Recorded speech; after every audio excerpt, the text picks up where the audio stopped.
أعوذ بالله من الشيطان الرجيم بسم الله الرحمن الرحيم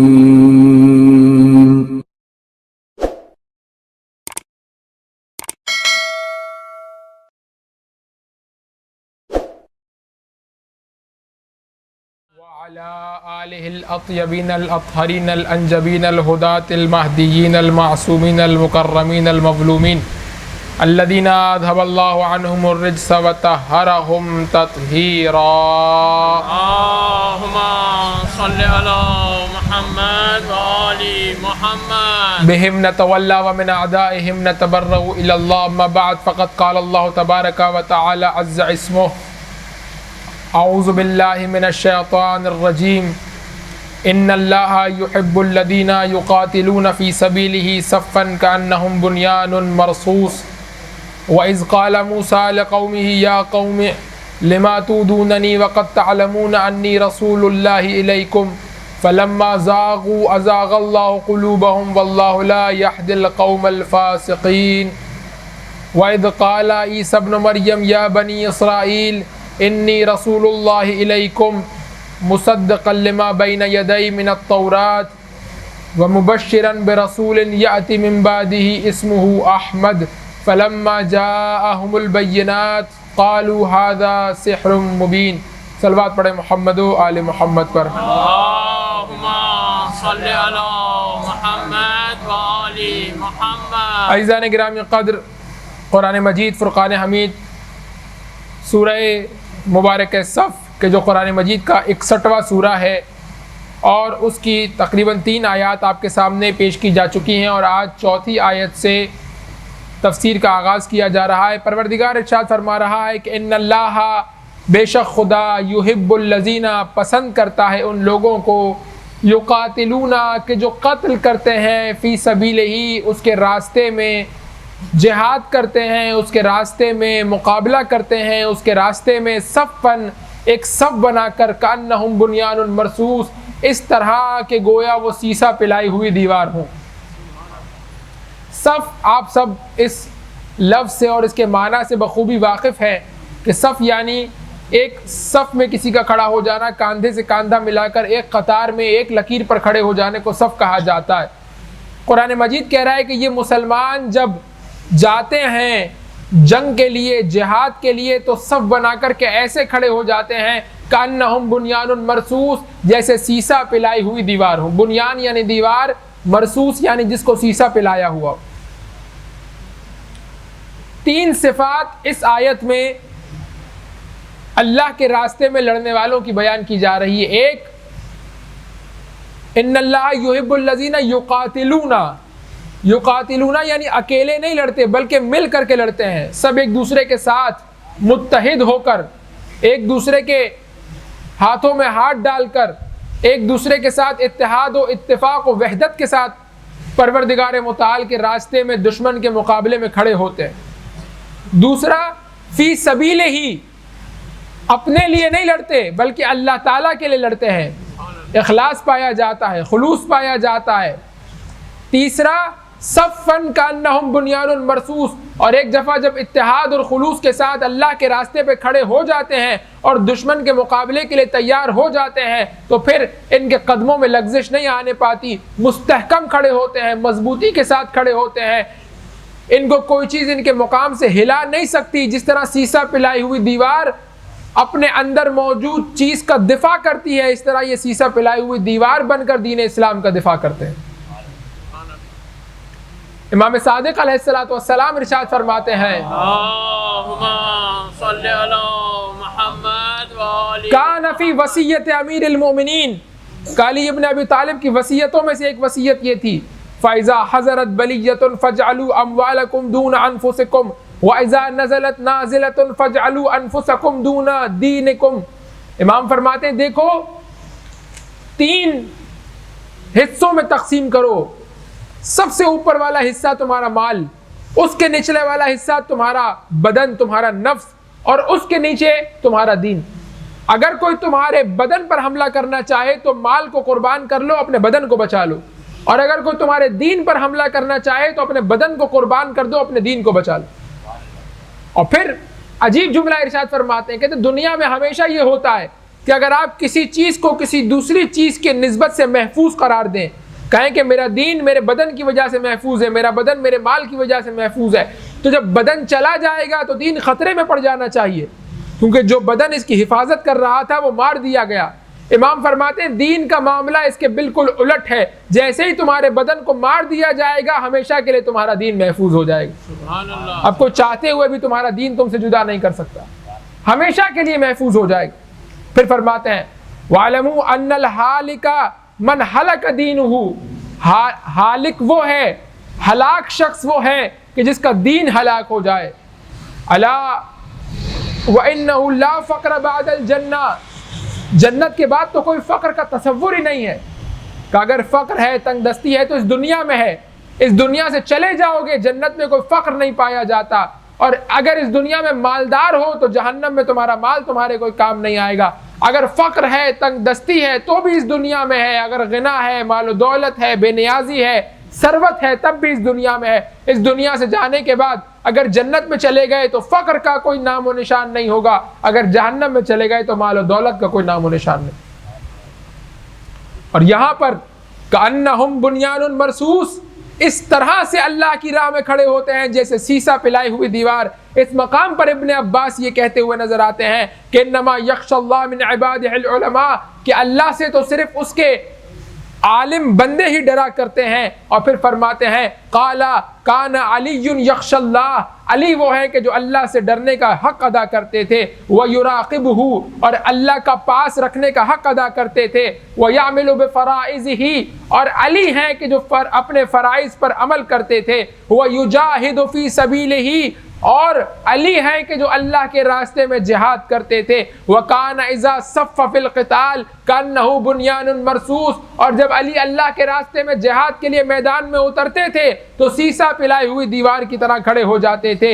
یقول اللہ ان اللہ یحب الذین یقاتلون فی سبیلہ صفا کأنہم بنیان مرصوص یتبع فی جمیع امرہ مرضات اللہ ورسولہ، کہ علی ہیں کہ جس کے ہر کام میں اللہ اور رسول کی مرضی شامل ہے۔ وما قتل المشرکین قبلہ احد، اور علی ابن ابی طالب ہے کہ جن سے پہلے کسی نے کسی دوسرے مشرک کو قتل نہیں کیا، پہلا شخص کہ جس نے یہ جرأت کی کہ اللہ کے دشمنوں کو قتل کرے وہ علی ابن ابی طالب علیہ السلام۔ صلوات پڑھیں محمد و آل محمد۔ اللہم صلی علی محمد و آل محمد۔ اب یہاں پر سوال یہ پیدا ہوتا ہے کہ اگر کوئی اللہ کے راہ میں بنیان مرصوص کی طرح کھڑا ہونا چاہے تو کیا صرف جہاد میں کھڑا ہو سکتا ہے، یا نہیں کہیں اور بھی انسان دین کے معاملے میں بنیان مرصوص کی طرح سیسا پلائی ہوئی دیوار کی طرح کھڑا ہو سکتا ہے؟ تو آئیے اور چل کر کے دیکھتے ہیں وہ زیارت کے جو زمانے کے امام کی زیارت ہے، اور کہا گیا کہ روزانہ نماز صبح کے بعد اس زیارت کو پڑھا کرو، مفاتیح الجنان میں موجود ہے۔ اس زیارت میں امام فرماتے ہیں وَجَعَلْنِي مِنَ الْمُسْتَشْهَدِينَ بَيْنَ يَدَيْهِ طَائِعًا غَيْرَ مَكْرُوحٍ فِي الصَّفِّ الَّذِي نَعَتَ أَهْلَهُ فِي كِتَابِكَ فَقُلْتَ كَأَنَّهُمْ بُنْيَانٌ مَرْصُوصٌ عَلَىٰ طَاعَتِكَ وَطَاعَةِ رَسُولِكَ وَآلِهِ عَلَيْهِمُ السَّلَامُ۔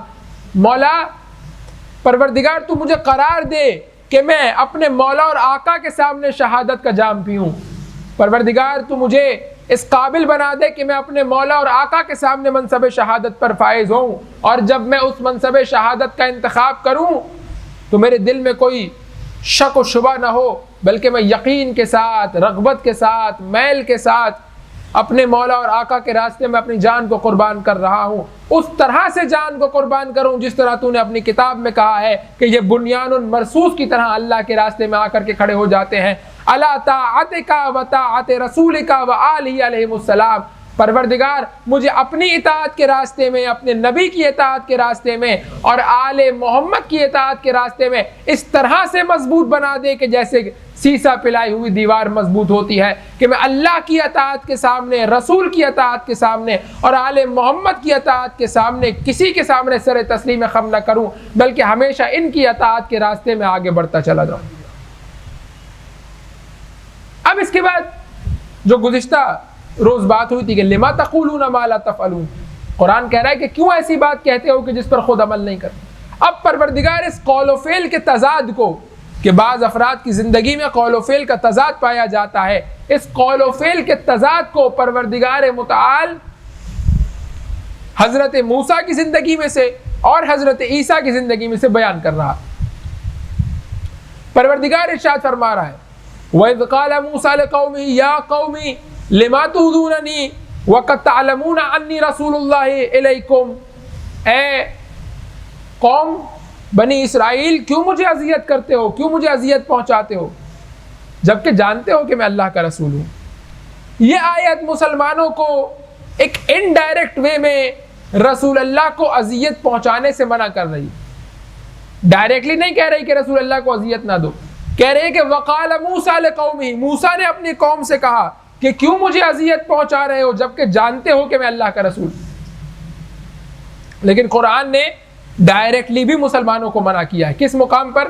سورہ مبارکہ احزاب کے اندر پروردگار ارشاد فرماتا ہے یا ایھا الذین آمنوا، اے ایمان والو، لا تدخلوا بیوت النبی، نبی کے گھر میں داخل نہ ہو، الا ان یؤذن لکم، یہاں تک کہ نبی سے اجازت لے لو. ان ذالکم کان یؤذی النبی، یہ گویا ایسے ہے جیسے تم نبی کو اذیت دو. یہ نبی کو اذیت اور آزار دینے کے مترادف ہے کہ تم بغیر اجازت نبی کے گھر میں داخل ہو جاؤ. اسی لیے آج بھی یہ حکم دیا گیا کہ جب بھی مدینہ میں کسی بھی ائمہ علیہ الصلوۃ والسلام کے مزارات پر، نجف میں، کربلا میں، مشہد میں جاؤ تو پہلے دروازے پر کھڑے ہو کر کے اذن دخول پڑھو اور اجازت لو، اور اذن دخول میں جملہ کہو کہ پروردگار وقد منعت الناس ان يدخلوها الا باذنہ، پروردگار تو نے منع کیا ہے، تو نے منع کیا ہے پروردگار کہ میں اس گھر میں داخل نہ ہوں تیری اجازت کے بغیر، تو نے منع کیا ہے. اور وہاں پر پھر اجازت لے پروردگار متعال سے کہ پروردگار تجھ سے اجازت چاہتا ہوں، تیرے نبی سے اجازت چاہتا ہوں، ائمہ علیہ الصلوۃ والسلام سے اجازت چاہتا ہوں. علماء یہاں پر بیان کرتے ہیں کہ بعض دفعہ انسان جب ان مقامات مقدسہ کی زیارت کے لیے جاتا ہے، پہلی دوسری دفعہ جاتا ہے تو اذن دخول پڑھتا ہے، لیکن جب بعد میں جانا شروع کرتا ہے تو اذن دخول کو بھول جاتا ہے کہ اگر پورا اذن دخول پڑھنے کا وقت نہ بھی ہو تب بھی کم از کم دروازے پر کھڑے ہو کر کے ایک جملہ یہ کہے کہ میں اجازت چاہتا ہوں اس گھر میں داخل ہونے کی، کیونکہ ہمارا عقیدہ یہ ہے کہ یہ اسی طرح سے زندہ ہیں کہ جس طرح اپنی زندگی میں زندہ تھے، اور اگر یہ زندہ ہیں تو یہ رسول اللہ کا گھر ہے، اور رسول اللہ کے گھر میں داخل ہونے سے پہلے قرآن کہہ رہا ہے کہ اجازت لے کر کے داخل ہو ورنہ رسول اللہ کو اذیت ہو. محمد وآل محمد صلوات.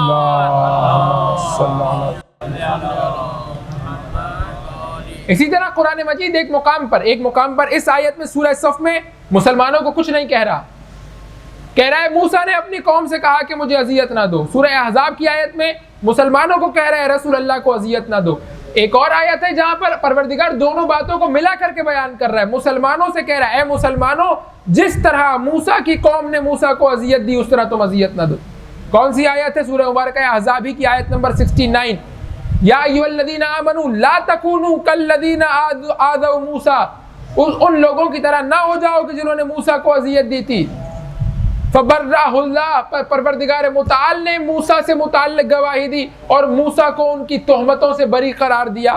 مما قالوا، اس چیز کے بارے میں کہ جسے وہ کہتے تھے وکانا عند اللہ وجیہا، کہ موسیٰ کا مقام تو پروردگار متعال کے نزدیک بہت وجیح ہے. ابھی آپ نے دعائے توسل میں پڑھا یا وجیہن عند اللہ، اے اللہ کے نزدیک مقرب، اے اللہ کے نزدیک مقام والے کا موسیٰ ہمارے نزدیک بہت مقام والے. اب یہاں پر ایک دو سوالات ہیں. پہلا سوال یہ ایجاد ہوتا ہے کہ کیا جو اذیت دے رہے تھے وہ ایمان لانے کے مسئلے میں اذیت دے رہے تھے؟ تو مفسرین نے کہا کہ نہیں، ایمان لانے کے مسئلے میں اذیت نہیں دے رہے تھے، بلکہ یہ ایمان لائے ہوئے لوگ تھے جو اذیت دے رہے تھے. کیسے پتا چلے؟ کہ دو جملے اس آیت میں ایسے ہیں جس سے پتا چلتا ہے کہ ایمان لائے ہوئے تھے جو اذیت دے رہے تھے. کون سا جملہ؟ ایک یا ایھا الذین آمنوا، پروردگار ایمان والوں سے مخاطب ہو رہا ہے. دوسرا وقد تعلمون انی رسول اللہ الیکم، تم جانتے ہو کہ میں تمہاری طرف اللہ کا رسول. اس کا مطلب کہ وہ لوگ مخاطب ہیں کہ جو جانتے بھی ہیں کہ یہ اللہ کا رسول ہے اور ایمان بھی لے آئے، لیکن اس کے باوجود بھی اللہ کے رسول کو اذیت کر رہے ہیں. اب سوال یہ ہے کہ اللہ کے رسول کو اذیت کر رہے ہیں ایمان والے کس معاملے میں؟ یعنی مثال کے طور پر جنگ پر رسول اللہ بلا رہے ہیں اور یہ نہیں جا رہے؟ کہ نہیں، یہ بھی مراد نہیں ہے۔ پروردگار کہہ رہا ہے اس ایسے معاملے میں اذیت کر رہے ہیں کہ خدا اس معاملے میں اپنے نبی کو بری قرار دے رہا ہے۔ خدا آ کر کے کہہ رہا ہے کہ میرا نبی ایسا نہیں ہے۔ اس کا مطلب یہ کہ یہ عام اذیت کی بات نہیں ہو رہی، بلکہ رسول اللہ کی ذات پر تہمت لگانے کی بات ہو رہی ہے، کہ جس کے بارے میں پروردگار آ کر کے کہہ رہا ہے کہ ہمارا رسول ویسا نہیں ہے کہ جیسی تہمت تم لگا رہے ہو۔ اب وہ کون کون سی تہمتیں ہیں کہ جو حضرت موسیٰ پر اور رسول اللہ پر لگائی گئی؟ کہ حضرت موسیٰ پر جو تہمتیں لگائی گئیں، ایک ہارون کے قتل کی تہمت حضرت موسیٰ پر لگائی گئی۔ جب یہ دونوں موسیٰ اور ہارون ایک پہاڑ پر گئے اور وہاں پر حضرت ہارون کا انتقال ہو گیا، اور حضرت موسیٰ نے واپس آ کر کے بیان کیا کہ قوم والو ہارون اس دنیا سے چلے گئے ہیں، تو کہا کہ موسیٰ تم نے ہارون کو قتل کیا۔ اس طرح سے اذیت دی۔ یہ کیا ہے؟ قول و فعل کا تضاد، وہی کہ جہاں سے آیت شروع ہوئی تھی، لما تقولون ما لا تفعلون، ایسی باتیں کہتے کیوں جس پر عمل نہیں کرتے؟ زبان سے کہہ رہے ہو کہ محمد الرسول اللہ، لیکن عمل سے تہمت لگا کر کے بتا رہے ہو کہ تمہارا عمل اور تمہاری زبان ایک دوسرے کے ساتھ مطابقت نہیں رکھتے۔ موسیٰ پر تہمت لگائی۔ دوسری تہمت کیا لگائی؟ قارون نے، جب قارون کو پتہ چل گیا کہ موسیٰ لشکر لے کر کے سامنے آ رہا ہے، تو اب قارون نے ایک فاحشہ خاتون کا انتخاب کیا اور اس کو بھیجا۔ قرآن مجید نے اس کا تذکرہ کیا اور کہا کہ جاؤ اور جا کر کے موسیٰ کے لشکر میں یہ تہمت لگاؤ کہ موسیٰ نے میرے ساتھ گناہ انجام دیا۔ یہ تہمت لگائی قوم موسیٰ نے موسیٰ کو۔ تیسرا، ساحر و مجنون ہونے کی تہمت لگائی۔ جب وہ عصا پھینکا اور وہ عصا اژدہے میں تبدیل ہو گیا اور تمام تر ان سانپوں کو نگل لیا اس نے کہ جو ان جادوگروں نے وہاں پر رکھے تھے، اس کے بعد کہا کہ اے موسیٰ تم ان جادوگروں میں سب سے بڑے جادوگر، تم ان ساحروں میں سب سے بڑے ساحر۔ یہ کیا تھا؟ تہمت تھی اللہ کے رسول پر۔ کون لگا رہا تھا؟ کہ جو جانتا تھا کہ یہ اللہ کے رسول، جو ایمان لا چکا تھا کہ اللہ کے رسول ہے، لیکن ایمان کتنا ضعیف ایمان تھا کہ ایمان بھی لایا ہوا ہے اور رسول اللہ پر تہمت بھی لگا رہا ہے۔ ایک تہمت کہ جو بہت زیادہ کتاب مقدس میں بھی حضرت موسیٰ پر لگائی گئی، وہ کیا ہے کہ حضرت موسیٰ چونکہ باحیا تھے اور دوسروں کے سامنے لباس اپنا نہیں اتارتے تھے، اپنے آپ کو برہنہ نہیں کرتے تھے، تو اس وجہ سے لوگوں نے موسیٰ پر تہمت لگائی۔ بعض نے کہا کہ اس کو برص کا مرض ہے، اس کے بدن پر دھبے ہیں، اس وجہ سے یہ اپنا لباس دوسروں کے سامنے نہیں اتارتا۔ بعض نے کہا نعوذ باللہ یہ نامرد ہے، اس لیے اپنا لباس دوسروں کے سامنے نہیں اتارتا۔ پروردگار آ کر کے کہتا ہے کہ تم جانتے ہو کہ یہ اللہ کا نبی ہے، تم جانتے ہو کہ یہ ہمارا بھیجا ہوا ہے، اس کے باوجود تم اس پر تہمتیں لگا رہے ہو۔ اور پھر اس کا نتیجہ کیا نکلے گا بھی پروردگار آگے چل کر کے بیان کرے گا کہ فَلَمَّا زَاغُوا أَزَاغَ اللَّهُ قُلُوبَهُمْ، جب وہ راہ راست سے ہٹے تو خدا نے بھی ان کو راہ راست سے ہٹا دیا۔ جانتے بوجھتے ہمارے نبی پر تہمت لگا رہے ہو۔ اسی طرح رسول اللہ کی امت نے بھی رسول اللہ پر تہمتیں لگائیں۔ کون سی تہمت؟ رسول اللہ کی ایک پھوپھی کی بیٹی تھی کہ جن کا نام تھا زینب، اور رسول اللہ نے ان کا نکاح اپنے منہ بولے بیٹے زید بن حارثہ کے ساتھ کرا دیا۔ کفار منہ بولے بیٹے کی زوجہ سے شادی کرنے کو بھی اسی طرح حرام سمجھتے تھے جس طرح سگے بیٹے کی زوجہ سے شادی حرام۔ بعد میں زید بن حارثہ اور زینب کے درمیان اختلاف ہو گیا، ان کے درمیان طلاق ہو گئی، اور پھر رسول اللہ کو پروردگار نے حکم دیا کہ اے اللہ کے نبی، تاکہ یہ رسم کے جو جاہلیت میں رائج تھی اس رسم کو توڑا جا سکے، آپ اپنی پھوپھی کی بیٹی زینب سے شادی کیجیے۔ گرچہ وہ آپ کے منہ بولے بیٹے کی بیوی رہ چکی تھی، لیکن اب آپ شادی کیجیے تاکہ لوگوں کو پتا چلے کہ منہ بولے بیٹے کی بیوی اپنی بہو کی طرح سے نہیں ہوتی۔ رسول اللہ نے شادی کی۔ یہاں پر وہ مسلمان کے جو رسول اللہ کا کلمہ پڑھتے تھے، انہوں نے آ کر کے رسول اللہ پر الزام لگایا اور کہا کہ اے اللہ کے رسول، آپ چونکہ زینب سے شادی کرنا چاہتے تھے نعوذ باللہ، اس لیے آپ نے اس کی زید سے طلاق کرائی۔ یہ تاریخ کی کتابوں میں موجود ہے۔ اس کے بعد رسول اللہ کی ازواج سے متعلق ناروا گفتگو کی، ان پر تہمت لگائی۔ سورہ مبارکہ نور کی آیت نمبر 11 نے منع فرمایا مسلمانوں کو کہ رسول اللہ کی ازواج سے متعلق اس طرح کی گفتگو نہ کرو، ان پر اس طرح کی تہمت نہ لگاؤ۔ اس کے بعد مال غنیمت کی تقسیم کے وقت بعض مقامات پر روایات میں آیا کہ رسول اللہ پر تہمت لگائی۔ ایک شخص آیا اور آ کر کے حنین کے موقع پر رسول اللہ سے کہا ما عدلتا حین قسمتا، جب تو تقسیم کر رہا تھا اے اللہ کے رسول تو نے عدل سے کام نہیں لیا۔ پروردگار کہہ رہا ہے یہ اللہ کا نبی ہے، اللہ کا رسول ہے، ہماری جانب سے بھیجا ہوا ہے، تم جانتے ہو یہ اپنی جانب سے کچھ نہیں کرتا، جو کرتا ہے ہماری مرضی کے مطابق کرتا ہے، اس کے باوجود تم اس پر تہمت لگا رہے ہو، اس کے باوجود تم اس کو اذیت دے رہے ہو۔ اور سب سے بڑی تہمت کہ جو مسلمانوں نے اللہ کے رسول پر لگائی وہ کیا تھی کہ جب غدیر خم کے موقع پر علی ابن ابی طالب کی ولایت کا اعلان کیا تو وہاں کتنے ہی مسلمان ایسے تھے جنہوں نے کھڑے ہو کر کے کہا کہ اے اللہ کے رسول یہ اللہ کا حکم نہیں ہے بلکہ آپ اپنی مرضی سے اپنے چچا کے بیٹے کو خلیفہ بنا رہے ہیں۔ قرآن کی آیت کہہ رہی ہے رسول اللہ کو اذیت دینا ہے، تم جانتے ہو یہ اللہ کا رسول ہے، اس کے بعد بھی کہہ رہے ہو کہ علی ابن ابی طالب کو اپنی مرضی سے امام بنایا ہے۔ کیا تم نہیں جانتے کہ یہ اللہ کا نبی وہ کچھ کرتا ہے کہ جسے اللہ کی مرضی ہوتی ہے؟ پروردگار کہہ رہا ہے فَلَمَّا زَاغُوا، جب انہوں نے اپنے آپ کو راہ راست سے ہٹایا، أَزَاغَ اللَّهُ قُلُوبَهُمْ، پروردگار نے بھی ان کو راہ راست سے ہٹا دیا۔ اب یہاں پر سوال یہ پیدا ہوتا ہے کہ واقعاً پروردگار راہ راست سے ہٹاتا ہے، اور اگر پروردگار راہ راست سے ہٹاتا ہے تو پھر قیامت میں مجھ سے حساب کس چیز کا لے گا؟ پروردگار تو نے مجھے راہ راست سے ہٹایا تو پھر قیامت میں پوچھنے کی کیا بات ہے کہ میں راہ راست سے کیوں ہٹا؟ تو نے ہٹایا تو میں ہٹ گیا، کہ جسے قرآن مجید بعض مقامات پر کہتا ہے وَاللَّهُ يَهْدِي مَن يَشَاءُ، اللہ جسے چاہے گا ہدایت دے گا۔ اللہ تو جسے چاہے گا ہدایت دے گا تو پھر قیامت کے دن ہدایت یافتہ کو انعام کیوں دے گا؟ وَاللَّهُ يُضِلُّ مَن يَشَاءُ، پروردگار جسے چاہتا ہے گمراہ کر دیتا ہے۔ پروردگار تو جب گمراہ کرے گا تو قیامت کے دن مجھے عذاب میں مبتلا کیوں کرے گا؟ اب یہ سوال، یہ ایسا سوال ہے کہ یہ قرآن کی آیتوں کو نہ سمجھنا، اور دوسری طرف سے بعض سیاسی وجوہات، وہ وجوہات کیا تھی کہ سید الشہداء کے قتل کے بعد، کربلا کے بعد اتنا سوشلی پریشر بنا بنو امیہ کے اوپر کہ آپ نے حسین ابن علی کو قتل کیا، تو انہوں نے اس زمانے کے علماء سے یہ نظریہ گڑوایا کہ جو کچھ کرتا ہے وہ خدا کرتا ہے، اور ہم نے حسین ابن علی کو قتل نہیں کیا بلکہ خداوند متعال نے ہمارے ہاتھوں سے حسین کے قتل کا کام لیا۔ اور یہ وہ نظریہ تھا کہ جس کو یزید نے حضرت زینب کے سامنے پیش کیا کہ دیکھا پروردگار نے تمہارے بھائی کے ساتھ کیا کیا۔ زینب کبریٰ نے کہا کہ خدا نے نہیں کیا، جو کیا ہے تم نے کیا ہے اپنے اختیار کے ساتھ۔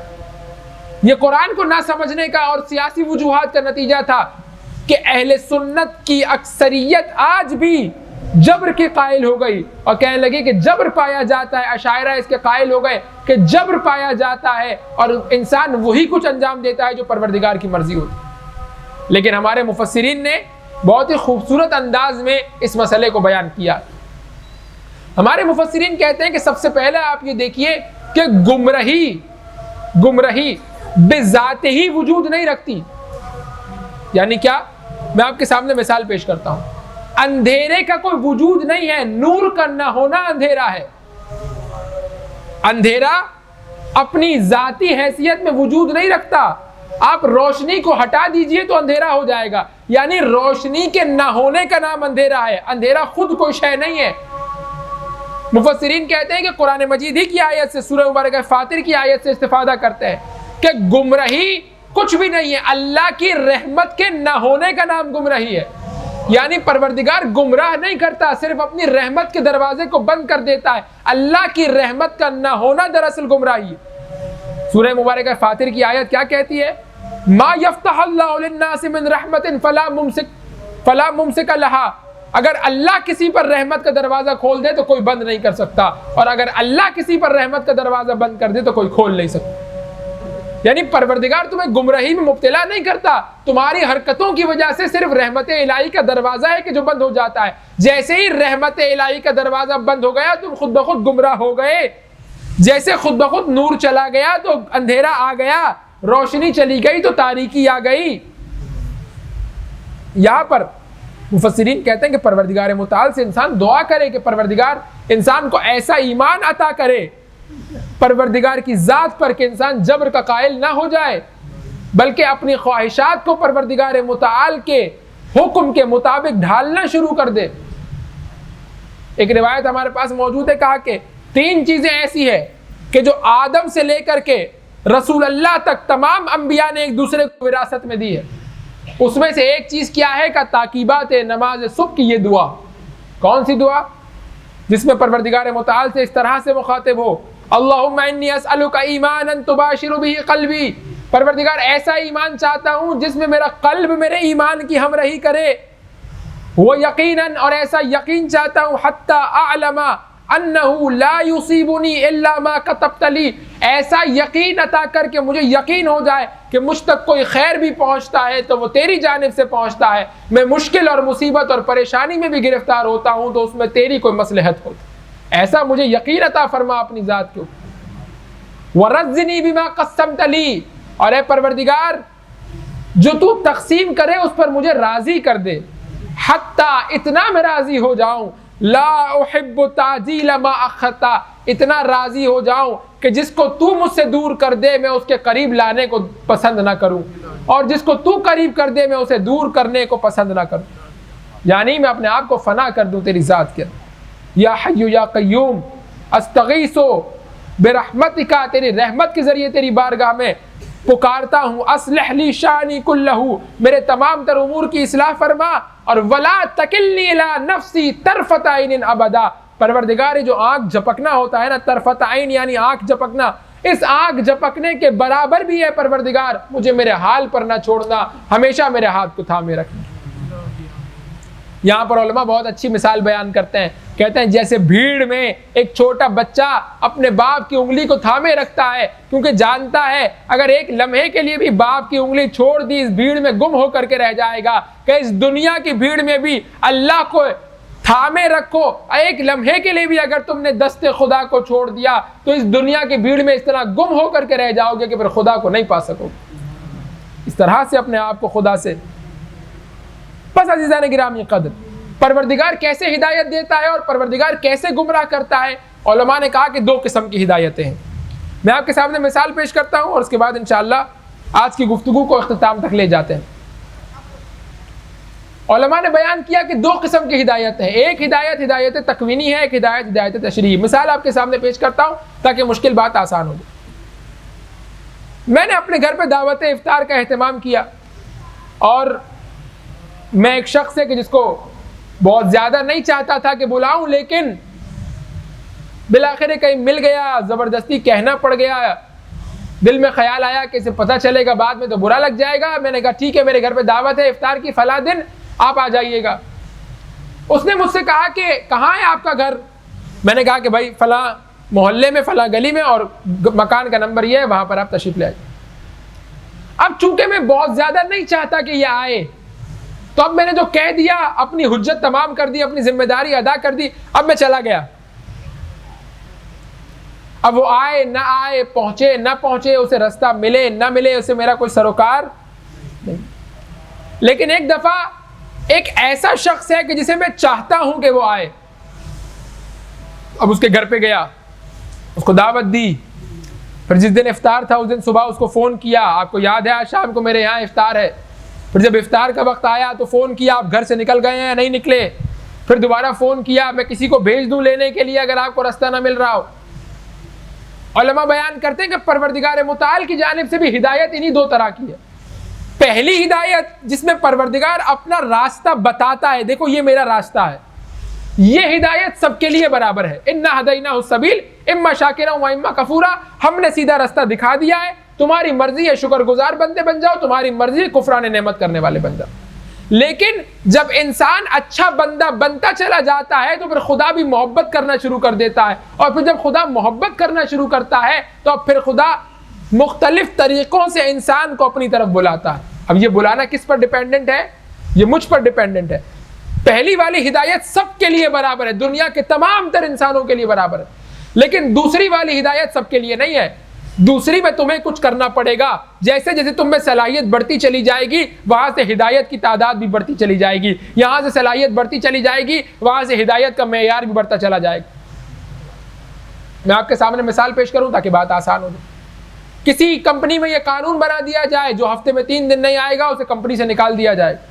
ایک شخص 3 دن نہ جائے اور پھر اسے نکال دیا جائے، اور اس سے کہا جائے آپ کو کس نے نکالا؟ کہے گا میرے باس نے نکالا۔ تیرے باس نے تجھے نہیں نکالا، تو نے خود اپنے آپ کو کمپنی سے نکالا ہے۔ کیوں؟ کیونکہ یہ قانون پہلے سے بنا دیا گیا تھا کہ جو 3 دن نہیں آئے گا اس کو نکالا جائے گا۔ پروردگار کہہ رہا ہے میں نے یہ قانون بنا دیا ہے کہ میری طرف قدم بڑھاؤ گے تو ہدایت ملے گی، اگر قدم پیچھے ہٹاؤ گے تو گمراہی ملے گی۔ اب جو گمراہی مل رہی ہے یہ خدا کی طرف سے گمراہی نہیں ہے، بلکہ یہ تم خود اپنے اعمال سے اپنے وجود کو گمراہی میں مبتلا کر رہے ہیں۔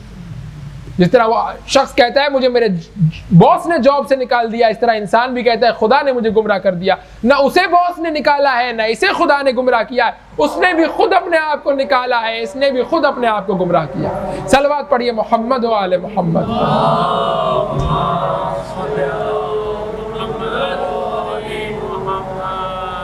بس بنیادی ہدایت تم سب کو دے دی گئی ہے، اِنَّا هَدَيْنَاهُ السَّبِيلَ إِمَّا شَاكِرًا وَإِمَّا كَفُورًا۔ اب اس ہدایت میں جتنا جتنا پرفارم کرتے چلے جاؤ گے وہاں سے اور ہدایت ملتی چلی جائے گی، جیسے جیسے اپنے آپ کو گمراہی میں ڈالتے چلے جاؤ گے وہاں سے قانون الہی کے تحت گمراہ ہوتے چلے جاؤ گے۔ فَلَمَّا زَاغُوا أَزَاغَ اللَّهُ قُلُوبَهُمْ، پروردگار نے ان کے قلوب کو منحرف کر دیا۔ وَإِذْ قَالَ عِيسَى ابْنُ مَرْيَمَ، اسی طرح عیسیٰ مریم کے بیٹے عیسیٰ نے اپنی قوم سے کہا یا بنی اسرائیل، اے بنی اسرائیل، انی رسول اللہ علیکم، میں اللہ کا رسول ہوں، تمہاری جانب بھیجا گیا ہوں، مصدقا لما بین یدی من التورات، جو تورات میں گزر چکا اس کی تصدیق کرنے والا ہوں، اور اپنے بعد آنے والے نبی احمد کی بشارت دینے والا ہوں۔ یعنی ایک تو میں اللہ کا رسول ہوں، دوسرا میں اپنے پہلے آنے والے موسیٰ کی تصدیق کر رہا ہوں، اپنے بعد آنے والے محمد مصطفیٰ کی بشارت دے رہا ہوں۔ اب یہاں پر علماء بیان کرتے ہیں کہ دو چیزیں، ایک تصدیق کا کیا معنی ہے، ایک تبشیر کا کیا معنی ہے۔ یعنی ایک تصدیق کرنے کا مطلب کیا ہے، ایک بشارت دینے کا مطلب۔ تصدیق کرنے کا مطلب یہ نہیں ہے کہ جو کچھ اس وقت موسیٰ لے کر کے آئے تھے اب بھی میں وہی کچھ تمہارے سامنے بیان کرنے آیا ہوں کا نہیں، تصدیق کرنے آیا ہوں یعنی یہ کہ وہ جو موسیٰ نے اپنے زمانے میں بیان کیا تھا وہ اللہ کی جانب سے تھا اور سچ تھا، لیکن اب تمہیں اگلے مرحلے کی ہدایت کی ضرورت ہے، اس لیے خدا نے مجھے نبی بنا کر کے بھیجا ہے تاکہ میں ان موسیٰ کی تعلیمات کو مزید آگے بڑھا کر کے تمہارے لیے بیان کروں۔ نبی کے آنے کی بشارت دینے والا ہوں یعنی کیا؟ یہاں پر مفسرین کہتے ہیں کہ عیسیٰ نے یہ نہیں کہا کہ میں نبی کے آنے کی خبر سنانے والا ہوں، نبی کے آنے کی خوشخبری سنانے والا ہوں۔ کہ خوشخبری کب ہوتی ہے؟ خوشخبری اس وقت ہوتی ہے کہ جب جو شے پہلے سے موجود ہو اس سے بڑھ کر کے کچھ ملے تو خوشخبری ہوتی ہے۔ جب آپ کہتے ہیں کہ خوشخبری ہے یعنی کیا؟ یعنی آپ جس کو سنا رہے ہیں اس کے پاس کوئی ایسی بات ہے جو اب تک اس تک نہیں پہنچی، آپ ایک مزید اضافی شے اس تک پہنچانے والے ہیں کہ جو خوشخبری ہے۔ یہاں پر مفسرین کہتے ہیں کہ عیسیٰ یہ کہہ رہے تھے کہ جو پہلے بیان ہوا وہ بھی سچ تھا، میں بھی جو لے کر کے آیا ہوں وہ سچ ہوں، اور بشارت دے رہا ہوں محمد کی کہ جو اس دین کو دوبارہ اگلے مرحلے میں لے کر کے جائے گا اور جس کی ہدایت میرے ہدایت سے بھی ایک مرحلہ آگے کی ہدایت ہوگی، اور وہ تمہارے لیے ایک مکمل اور تمام ہدایت ہوگی۔ اس لیے یہ نہیں کہا کہ خبر دے رہا ہوں بلکہ خوشخبری سنا رہا ہوں کہ ہدایت مجھ پر ختم ہونے والی نہیں ہے، بلکہ یہ ہدایت مزید مکمل ہوگی، مزید اتمام تک پہنچے گی۔ کس کے ذریعے سے؟ ایک نبی کے ذریعے سے کہ جس کا نام احمد ہوگا۔ صلوات پڑھیں محمد و آل محمد پر۔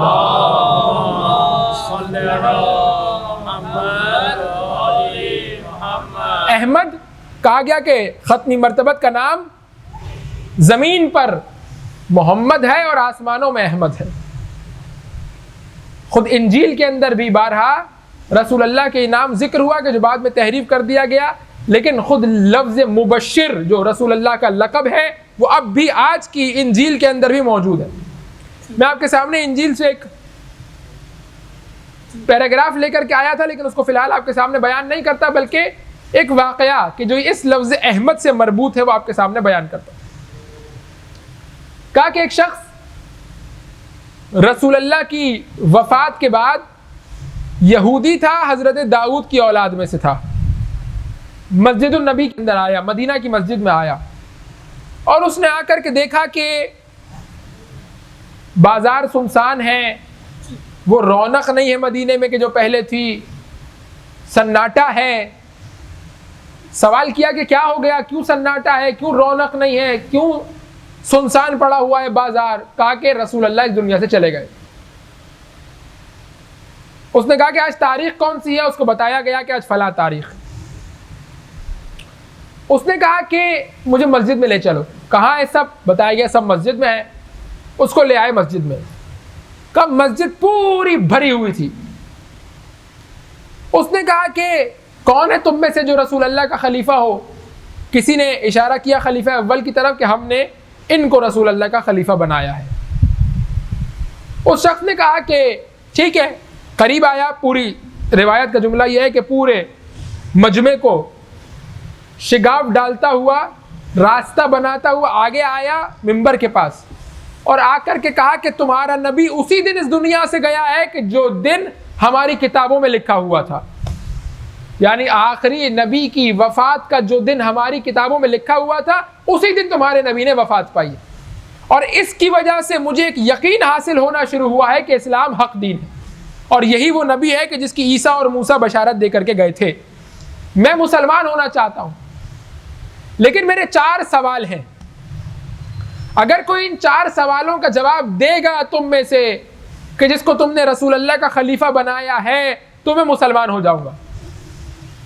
کہا کہ پوچھو کیا 4 سوال ہیں؟ کا پہلا سوال یہ ہے کہ یہ بتاؤ کہ جب نبی تمہارے معراج پر گئے تو جو پہلا فرشتہ جس نے رسول اللہ سے خطاب کیا اس نے رسول اللہ سے کیا کہا؟ دوسرا یہ بتاؤ کہ وہ کون سا فرشتہ تھا کہ جس نے رسول اللہ کو سلام نہیں کیا؟ تیسرا یہ بتاؤ کہ وہ کون لوگ تھے کہ جن کے سر پر ایک آنکھ کی بنی ہوئی ٹوپی پہنائی ہوئی تھی اور فرشتے ان کو عذاب میں مبتلا کیے ہوئے تھے. اللہ کے حکم سے ان کی ٹوپیوں کو ہٹایا گیا اور انہوں نے رسول اللہ سے مخاطب ہوئے، خطاب کیا، گفتگو کی.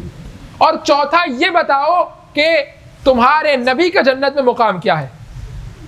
اب مسجد بھری ہوئی ہے، سارے وہ لوگ ہیں کہ جنہوں نے رسول اللہ کے ساتھ زندگی گزاری ہے، رسول اللہ کا خلیفہ جن کو بنایا گیا ہے وہ بھی موجود ہے، لیکن سب نے کہا کہ بھائی ان 4 سوالوں کے جواب کے لیے تمہیں انتظار کرنا پڑے گا. وہ شخص کے جو اس طرح کے سوالوں کا جواب دیتا ہے وہ مسجد میں موجود نہیں ہے، ابھی تھوڑی دیر میں آئے گا، وہ آ کر کے سوالوں کا جواب دے گا. ان سوالوں کے جوابات ہمیں نہیں پتہ. کہ تھوڑی دیر گزری تو مسجد کے ایک دروازے سے امیر المؤمنین مولائے متقیان علی ابن ابی طالب علیہ السلام داخل ہوئے. اور جیسے ہی داخل ہوئے سب نے اشارہ کیا، اس کو کہا دیکھو جس کی ہم بات کر رہے تھے وہ یہ علی ابن ابی طالب ہے، یہ اس طرح کی باتیں اس کو پتہ ہوتی ہیں، ہمیں اس طرح کی باتیں نہیں پتہ. اتنی مشکل سوالات ہم سے نہ پوچھو، جا کر کے علی سے پوچھو. اب وہ شخص آیا اور اس نے آ کر کے امیر المومنین کا ہاتھ پکڑا اور امیر المومنین کا ہاتھ پکڑ کے کہنے لگا کہ آپ علی ابن ابی طالب ہیں. امیر المومنین نے سامنے سے کہا تو فلاں ابن فلاں ہے، داؤد کی نسل میں سے ہے، یہودی ہے. گھبرا کر کے رہ گیا. آپ کو میرا نام کیسے پتا چلا؟ امیر المومنین نے کہا بتا کس کام کے لیے آیا ہے؟ کہا میں 4 سوال لے کر کے آیا ہوں. تو کیا 4 سوال ہے؟ جو 4 سوال پہلے کہے تھے وہ دوبارہ امیر المومنین کے سامنے تکرار کیے. امیر المومنین نے کہا کہ پہلے سوال کا جواب یہ ہے کہ جب رسول اللہ گئے تو پہلا ملک جو مخاطب ہوا اس نے کہا کہ آمن الرسول بما انزل الیہ، رسول اللہ پر جو ہم نے نازل کیا تھا اس پر رسول اللہ ایمان لے آئے. کہنے لگا نہیں، یہ بھی اس ملک نے کہا تھا لیکن میری مراد یہ نہیں ہے، میں کچھ اور سننے کے لیے آیا ہوں.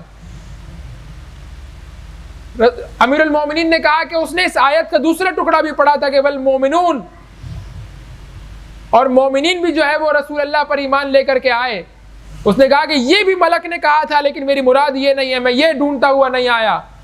امیر المومنین نے مسکرا کر کے اس کو دیکھا، کہا کہ جو بات تو ڈھونڈتا ہوا آیا ہے میں اسے بتانا نہیں چاہتا تھا، لیکن اب جب تو اصرار کر رہا ہے تو سن کہ جو پہلا ملک کہ جس نے رسول اللہ کو دیکھا اس نے رسول اللہ کو یہ کہا یا رسول اللہ پروردگار آپ پر سلام بھیجتا ہے اور آپ کو حکم دیتا ہے کہ جب واپس پلٹ کر کے جائیں تو ایک سردار اور اللہ کا ولی ایسا ہے کہ جس کو ہمارا سلام پہنچا دیجئے گا. اس موقع پر رسول اللہ نے سلام کیا. من السید الولی، وہ سید ولی کون ہے؟ تو اس پہلے ملک نے کہا علی ابن ابی طالب علیہ السلام.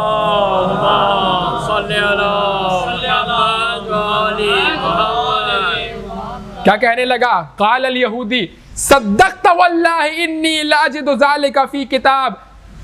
اے شخص تو نے سچ کہا، اس ملک نے یہی کہا تھا اور میں جو کتاب یہودیوں کی پڑھ کر کے آ رہا ہوں اس میں یہی جواب لکھا ہوا ہے.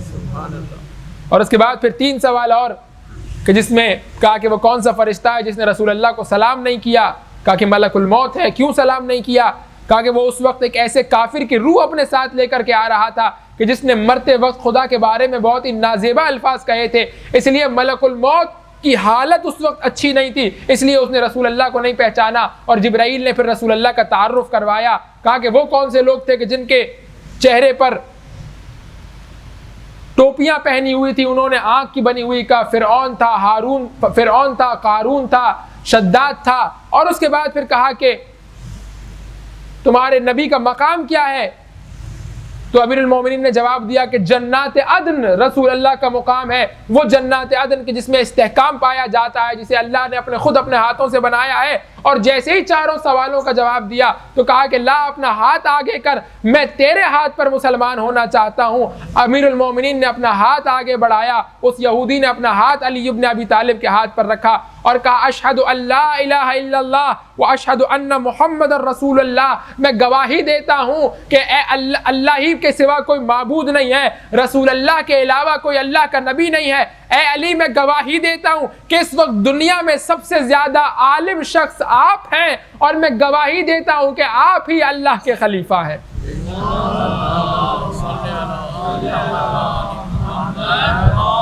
اس ملک نے جس نام سے رسول اللہ کو پکارا تھا وہ یا احمد تھا، اور کہا تھا یا احمد، اے احمد، قالا پروردگار کہتا ان اللہ یقرأ علیک السلام، اللہ تم پر سلام بھیجتا ہے، وَيَقُولُ لَكَ، اور آپ کو کہتا ہے اقرأ علی السید الولی منا السلام، ایک سید ہے، ایک ولی ہے، علی ابن ابی طالب پر ہمارا سلام دے دیجئے گا۔ اس سے سمجھ میں آتا ہے کہ نام رسول اللہ کا آسمانوں میں احمد ہے، کہ اس واقعے میں بھی احمد کہہ کر کے مخاطب کیا گیا۔ قرآن مجید کی آیت آگے بڑھتی ہے اور آگے بڑھ کر کے کہتی ہے کہ جب عیسیٰ نے یہ تمام تر باتیں بیان کی ان کے سامنے، لیکن اس کے بعد قرآن مجید کہتا ہے فَلَمَّا جَاءَهُمْ بِالْبَيِّنَاتِ، جب وہ نبی آیا کہ جس کے بارے میں ان کو معلوم تھا کہ وہ آنے والا، يَعْرِفُونَهُ كَمَا يَعْرِفُونَ أَبْنَاءَهُمْ، اپنے بچوں سے زیادہ نبی کو جانتے تھے۔ ابھی آپ نے دیکھا کیا کیا جانتا تھا نبی کے بارے میں، رسول اللہ کی وفات کی تاریخ کے بارے میں جانتا تھا، یہ جانتا تھا کہ رسول اللہ کے ساتھ معراج پر کیا ہوا، سب ان کی کتابوں میں لکھا ہوا تھا، لیکن کہا فَلَمَّا جَاءَهُمْ بِالْبَيِّنَاتِ، جب وہ ہمارا نبی کھلی ہوئی نشانیوں کے ساتھ آیا، کہنے لگے قَالُوا هَذَا سِحْرٌ مُبِينٌ، یہ کھلا ہوا جادو ہے۔ کیوں کہنے لگے؟ کیونکہ ہٹ دھرم ہو گئے تھے، اپنے مفادات ان کو عزیز تھے۔ اگر رسول اللہ پر ایمان لے آئیں گے، ہماری کرسی کا کیا ہوگا، ہمارے مال و دولت کا کیا ہوگا، ہمارے مقام کا کیا ہوگا، ہماری ثروت کا کیا ہوگا۔ پروردگار کہہ رہا ہے ایسے لوگوں کو پروردگار ہدایت نہیں دیا کرتا، اور ایسے لوگوں کو پروردگار گمراہی میں مبتلا رکھتا ہے، کیونکہ یہ خود اپنے آپ کو گمراہی میں مبتلا رکھنا چاہتے ہیں۔ تقریباً سورہ مبارکہ صف جو قرآن مجید کا 61واں سورہ ہے، اس کی 6 کے قریب آیتیں آپ کے سامنے بیان کر دی گئیں، اور انشاءاللہ کل چونکہ جشن ہے مولائے امام حسن مجتبیٰ علیہ السلام کا، تو اس سبب سے انشاءاللہ کل امام حسن علیہ السلام سے متعلق گفتگو ہوگی، اور پھر 15 رمضان کو کوشش کریں گے کہ آئندہ آنے والی چند اور آیتوں کو آپ کے سامنے پیش کر سکیں۔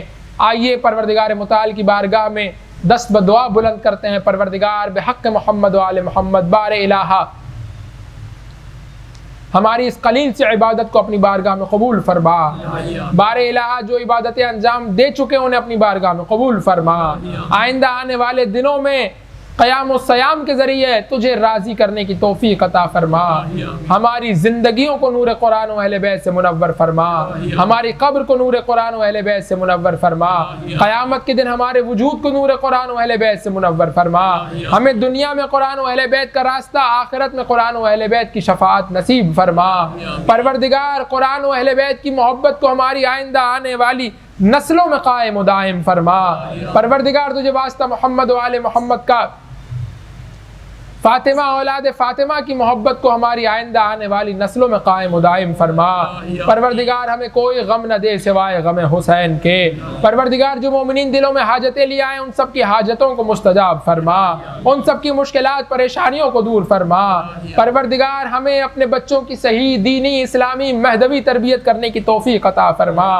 امام زمانہ کے صدقے سے ہماری تمام تر عبادتوں کو قبول فرما، ان کے واسطے سے ہمارے تمام تر گناہوں سے معاف فرما۔ فرما، بار الہ ان کے ظہور میں تعجیل فرما، ہمیں ان کے آوان و انصار و محبین و منتظرین میں سے قرار دے برحمتک یا ارحم الراحمین بجائے النبی الامین و آلہ الطیبین الطاہرین۔